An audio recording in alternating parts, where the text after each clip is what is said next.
Hi, my name is Kevin, or Sageo, and I'm going to talk today about the parts of the Japanese sword. We have two major components in the Kojiri itself. The Kojiri are the fittings. We have the saya, which is the sheath. We have the tsuka, which is the handle. On the tsuka, we have what is called the Kashira. The Kashira is the end cap, the pommel. We have the Tsuka-ito, which is the actual wrapping. On this it's silk. You may see leather on some. Modern blades are usually either just like a nylon cord wrap or cotton. It's much cheaper, much easier to make. All around, it's just the easiest way to go. Within the diamonds, you see what is called Samegawa. Samegawa is Rayskin.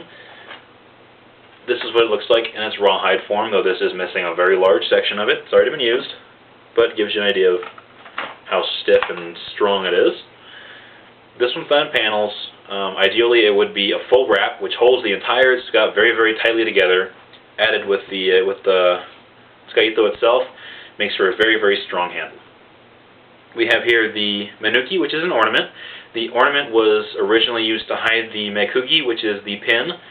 The pin isn't there to hold the blade in. It's there as a safeguard in case the tsuka itself fails.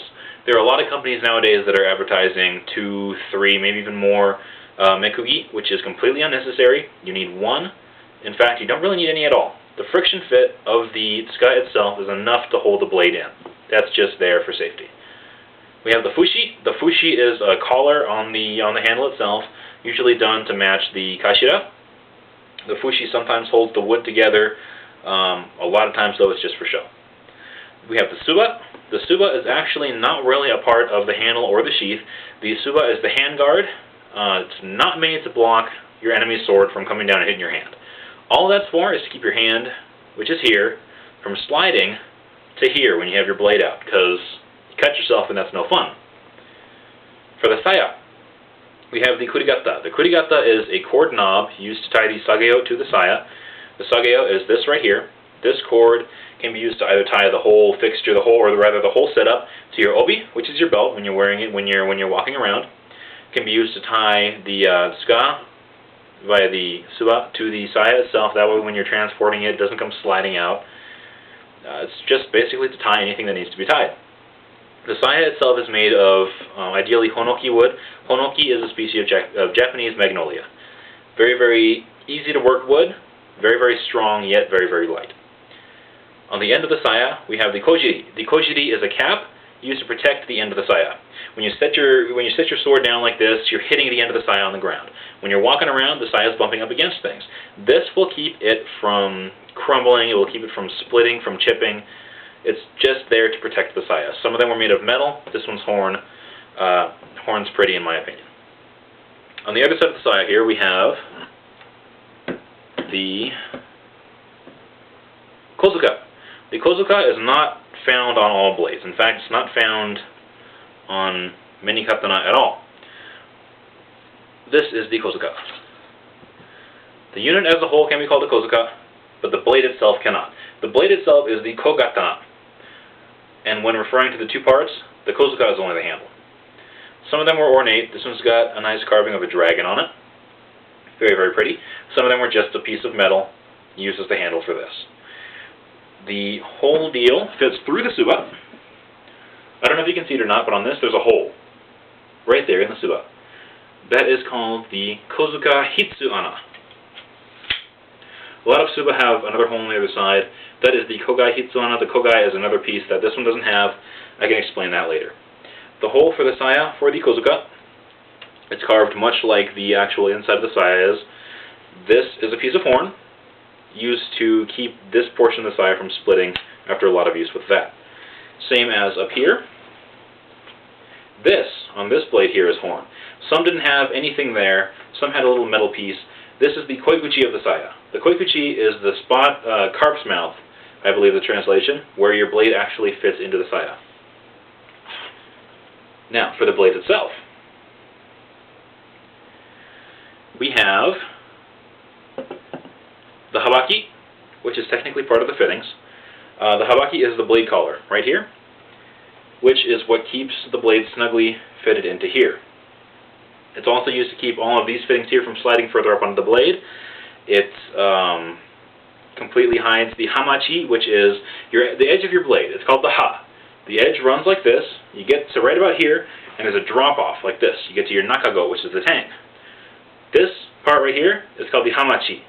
When you run out of hamachi through a lot of polishing or when it breaks, your blade is considered tired. A tired blade is near the end of its life. Therefore, the habaki covers that to keep that part of the blade as living as possible. This area here of the blade itself is a ridge line. It goes the whole way down the middle. Most blades nowadays have that. It's called the shinogi. Most blades nowadays are called shinogi zukuri. They have the shinogi ridge line and the kisaki that's separate from the rest of the blade. The kisaki is right here. Kisaki is just the tip. We have on this one is a shinogi zukuri. The kisaki is separated from the rest of the blade through another ridge. This little ridge right here. It's called the yokote. Not all blades had an actual ridge there, though a lot of nihonto did have a geometric change. Sometimes it was simply polished on, which is more often than not what is seen today. Whether it's a polished on or scratched on line or an actual geometric change in the side of the blade, it's considered a true yokote, contrary to popular belief. The shinogi up towards the tip, in the kisaki itself, where it curves around like that and meets the back.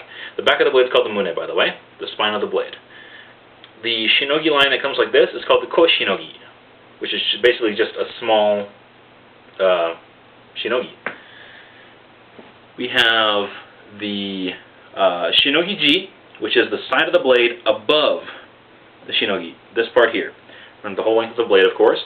The shinogi-ji is oftentimes burnished, rubbed with a harder piece of metal, closes the grain of the metal, that way it does not corrode so easily when you're doing noto, but that's something else that I'll get into another day.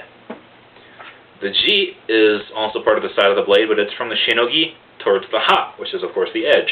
The ji is where you see most of the activities of the steel. You see jihara, which is the grain pattern in the steel, comes from the forge welding, forge folding and forge welding rather. You have the hamon, which is the hardened edge. It's got a completely different crystal structure from the rest of the blade. The edge is generally martensite. It cools very, very fast when they quench it because they do the whole clay coat. There's not so much or no clay on the edge. Hardens very, very fast, compacts the steel into a very, very tight crystal structure, very strong. The spine is generally, or from the hamon rather back, is pearlite. Pearlite is a much softer, much more springy metal. Nowadays you're starting to see swords with, rather than having pearlite, they have bainite, all different structures of the steel. In the hamon you see activities such as ashi, which are little lines that go to the edge. If you strike your edge on something hard, it won't shatter the whole length. It only shatters between the little lines, which keeps the rest of your blade completely intact. You see things like nioi, nie, which I'll get into on a different day. The hamon up in the kisaki area is called the boshi. It's the hard end area of the kisaki. We have horimono, which is the carving on the side here. This side is dragon. On this side of the blade, we have bonji. Bonji is grass script or Sanskrit or however you want to call it. Another type of horimono found on a lot of blades nowadays is bohi. This one has a bohi. Bohi is the groove here. It's a fuller, not a blood groove. It has nothing whatsoever to do with blood. The fuller is used to lighten the blade, and with iaito, which this one here is, completely unsharpened, with iaito, when you're doing suburi or your exercises and you're doing your cuts and all that jazz, you get audible feedback called tachikaze. That is the tachikaze. That tells you when your blade is properly aligned with the edge. Very, very nice addition to any blade that's going to be used with iai. As part of this area here, we have seppa. Seppa are these little washers. There's a washer there. There's one on the opposite side as well. Back here you don't see it very well. Seppa are just spacers. It keeps the suwa from rattling around. It keeps everything in here nice and tight. I believe that's just about it. With the mune, there are many different shapes. I'll get into that on another day. Many different types of kisaki. I can get into that also on another day. Oh, not all blades have a shinogi. Shinogi is found on shinogi zukuri blades. It's found on naginata zukuri. It's found on shobu zukuri. Blades that do not have a shinogi, such as this one here, more often than not found on tanto. They are called hirazukuri.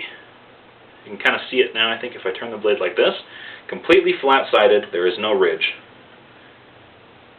In katana size, makes for a really, really good cutter. A lot of blades used for competition cutting are either a very, very thin shinogizukuri or a completely flat-sided hirazukuri.